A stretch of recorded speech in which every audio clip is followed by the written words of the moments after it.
Praise lord. దేవుని ఘనమైన నామమునకు మహిమ కలుగునుగాక. ప్రభు నామమున మీ అందరికీ హృదయపూర్వక వందనాలు. ఈ ఉదయకాలము దేవుని వాక్యాన్ని విందాం. మత్తయి సువార్త 2వ అధ్యాయము 9వ వచనము. వారు రాజు మాట విని బయలుదేరిపోవచుండగా, ఇదిగో తూర్పు దేశమున వారు చూచిన నక్షత్రము ఆ శిశువు ఉండిన చోటికి మీదుగా వచ్చి నిలుచు వరకు వారికి ముందుగా నడిచెను.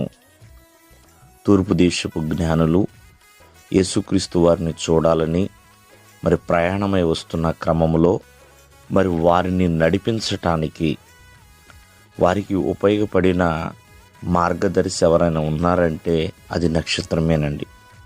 నక్షత్రము మనము జాగ్రత్తగా ఆలకిస్తే నక్షత్రమును మనం చూచినప్పుడు అది చక్కగా ప్రకాశిస్తూ వెలుగుతూ ఉంటుందండి. ప్రకాశించే నక్షత్రము రాత్రివేళ పగటి వేళైనా ఏ సమయంలో అయినా నక్షత్రములు స్వయం ప్రకాశితులండి. సూర్యుడు ఎలా ఉంటాడో, చంద్రుడు ఎలా ఉంటారో నక్షత్రాలు కూడా దేని శక్తి దానిదేనండి. ఒకటి ఎక్కువ ఒకటి తక్కువ అనేదేమైతే కాదు. ఇక్కడ ఇది ఆయన నక్షత్రము.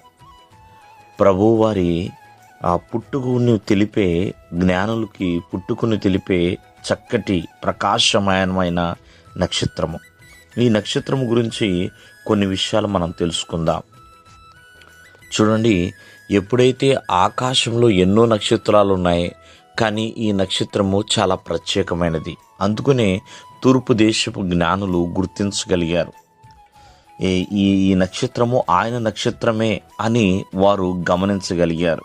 అంటే ఈ నక్షత్రము ప్రత్యేకమైనది కాబట్టి.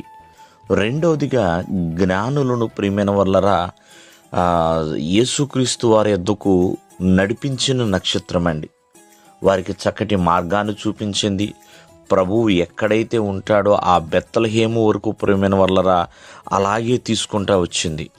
అంతేకాకుండా ఆ నక్షత్రాన్ని చూచినప్పుడు అత్యానంద భరితులైపోయారంటండి. అత్యానంద భరితులుగా తూర్పు దేశపు జ్ఞానులు మారి ఉన్నారు. కావున ఈరోజున ఆలోచించండి, అత్యానందాన్ని ఇచ్చింది ఈ నక్షత్రం, దారిని చూపించింది నక్షత్రం. అంతేకాకుండా ఎంతగానో ప్రకాశించింది, ప్రత్యేకంగా ఉన్నది నక్షత్రం ప్రియమైన వల్లరా. కాబట్టి నక్షత్రం వలె మనం ఎల్లప్పుడూ కూడా వెలుగుతూ ఉండాలి. ఇతరులకి క్రీస్తు యొద్దకు దారి చూపించేవారిగా ఉండాలి. అంతేకాకుండా నక్షత్రాన్ని చూసినప్పుడు ఎలాగ అత్యానందము కలిగి ఉన్నారో అలాగే దేవుని విశ్వాసులుగా ఉన్న ప్రతి ఒక్కరిని కూడా చూసినప్పుడు లోకములో ఉన్నవారు అలాగే అత్యానంద భరితులుగా ఉన్నట్లుగా మంచిగా వారి ఎదుట చక్కటి మాదిరి కలిగిన జీవితాన్ని కలిగి ఉండాలి. దేవుడు మిమ్మల్ని ఆశీర్వదించునుగాక. ఆమేన్.